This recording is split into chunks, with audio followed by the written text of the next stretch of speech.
الف لیلا دنیا کی مشہور اور مقبول ترین کہانیوں کی کتابوں میں سے ایک ہے۔ کہانیوں کی مشہور کتاب جسے 8ویں صدی عیسوی میں عرب ادیبوں نے تحریر کیا اور بعد ازاں ایرانی، مصری اور ترک قصہ گو نے اضافے کیے۔ یہ کہانی دراصل ایک بادشاہ کی اپنی بیوی کی بے وفائی کے شک سے شروع ہوئی تھی۔ آداب، میں ہوں آپ کے ساتھ آمنہ فاروق اور آپ دیکھ رہے ہیں آواز وائس۔ ہماری حوصلہ افزائی کے لیے ہمارے چینل کو سبسکرائب کرنا نہ بھولیں۔ سب سے پہلے آپ کو ہم بتاتے ہیں کہ الف لیلا میں شامل ان کہانیوں کو سلسلہ کب اور کیوں شروع ہوا۔ یہ سمرقند کی کہانی ہے اور بادشاہ کا نام شہریار تھا۔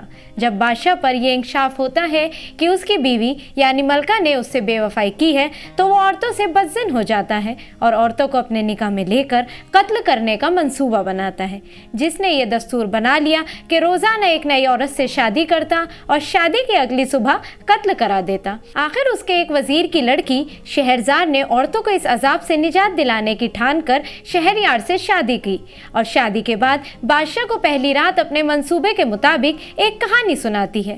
پہلی رات ختم ہو جاتی ہے مگر کہانی ایک ایسے موڑ پر تھی کہ بادشاہ شہرزار کو قتل نہیں کرتا ہے۔ اگلی رات بھی بادشاہ کی نئی بیوی یعنی شہرزار کہانی شروع کرتی ہے اور صبح تک وہ کہانی ایک ایسے موڑ پر آ جاتی ہے جس میں بادشاہ کا تجسس اور اس کی دلچسپی عروج پر پہنچ جاتی ہے۔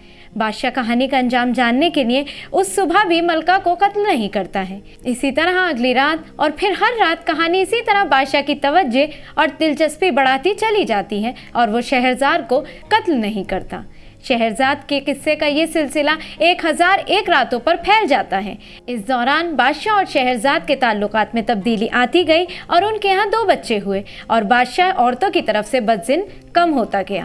یوں عرب ثقافت اور کئی لوک کہانیاں دنیا کے سامنے آئیں۔ الف لیلا کو کب کس ملک میں لکھا گیا اور اس کا مصنف کون ہے، اس بارے میں دانشوروں کی رائے مختلف ہو سکتی ہے، لیکن خیال ہے کہ یہ مقبول کہانیاں عرب دنیا کے قصہ گو سنایا کرتے تھے، جسے بعد میں کسی ایک یا کئی مصنفین نے تحریری شکل دے دی۔ الف لیلا کی مشہور داستانوں میں علی بابا، الادین، مچھیرا، 3 سیب، سمندری بوڑھا، شہرزاد اور حاتم طائی دیگر شامل ہیں۔